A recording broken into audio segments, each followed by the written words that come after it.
अरे हाँ बीबी, क्यों चिंता कर रही हो। चलेंगे आज ऑफिस से जल्दी, और ऐसी जगह चलेंगे जहाँ सिर्फ तुम हो और मैं हूँ, है कि नहीं।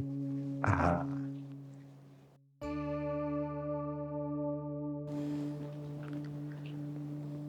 ये लो बैग।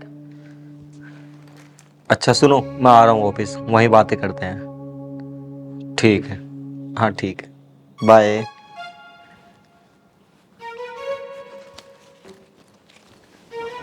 अच्छा सुनो, आज ऑफिस से जल्दी घर आ जाना। जल्दी? जल्दी क्यों?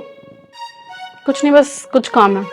अरे काम है तो बहुत जल्दी कैसे भेज देंगे, वो तो टाइम पर ही भेजेंगे ना। जैसे तुम्हें और तुम्हारी बेबी को भेज देते हैं वैसे ही आज भेज देंगे। ये क्या कह रही हो तुम? कौन बेबी, कैसा बेबी? अच्छा, कौन बेबी?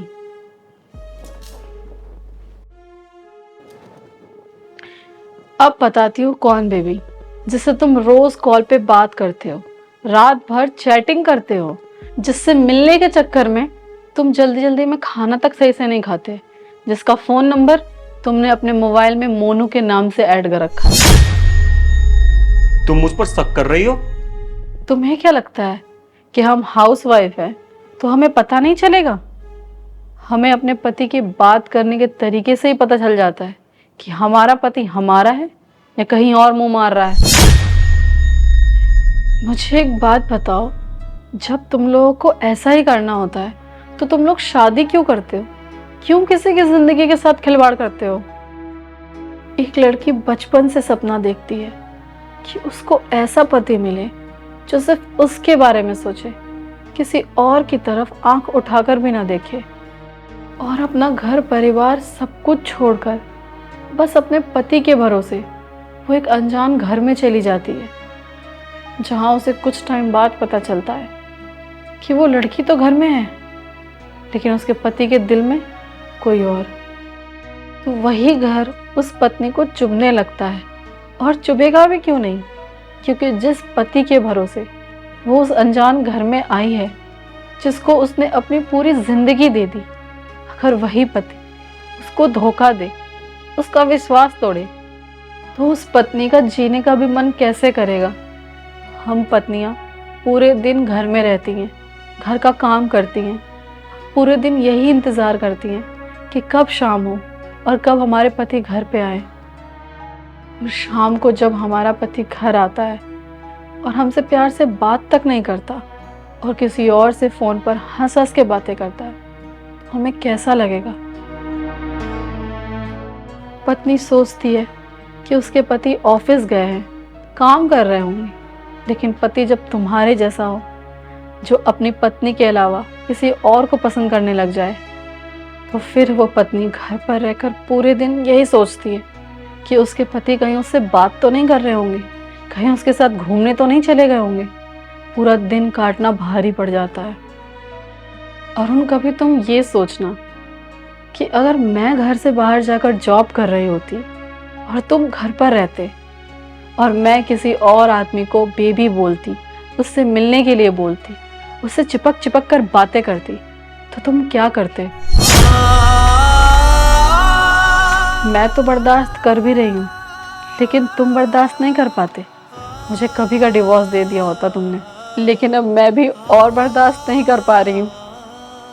तुम्हें अगर वही पसंद है तो तुम उससे से शादी कर लो, और मुझे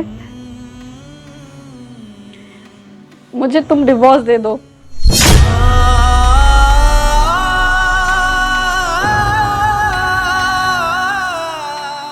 लेकिन उससे शादी करने के बाद उसको धोखा मत देना,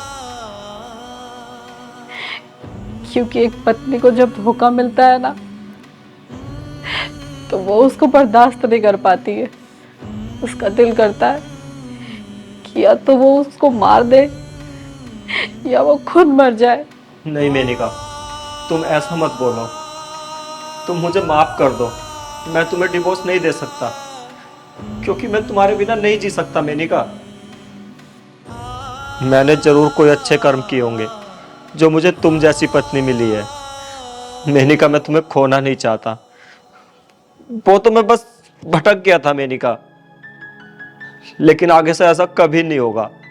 अगर तुम्हें यकीन नहीं आता ना, तो मैं वो कंपनी छोड़ दूंगा और कोई कंपनी ज्वाइन कर लूंगा। प्लीज तुम मुझे माफ कर दो। आगे से कभी अपने मुंह पर ये डिवोर्स की बात भी मत लाना। प्लीज माफ कर दो मुझे, ऐसा कभी नहीं होगा। अरुण, कंपनी बदलने से कुछ नहीं होगा। तुम अपने आप को बदलो, अपनी सोच को बदलो। ठीक है, जैसा तुम कहोगी मैं वैसे ही कर लूंगा, लेकिन कभी भी अपने मुंह पर ना ये डिवोर्स की बात मत लाना। मैं आगे से ना किसी भी लड़की की तरफ आंख उठाकर भी नहीं देखूंगा। प्लीज माफ कर दो मुझे, मुझे अपने किए पर बहुत पश्चाताप हो रहा है।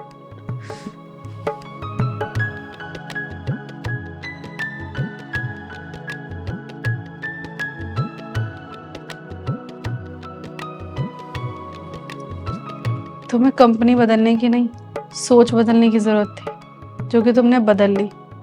तुम्हें जॉब छोड़ने की कोई ज़रूरत नहीं है। तुम उसी कंपनी में जॉब करो, जाओ। ठीक है मेनिका, बाय।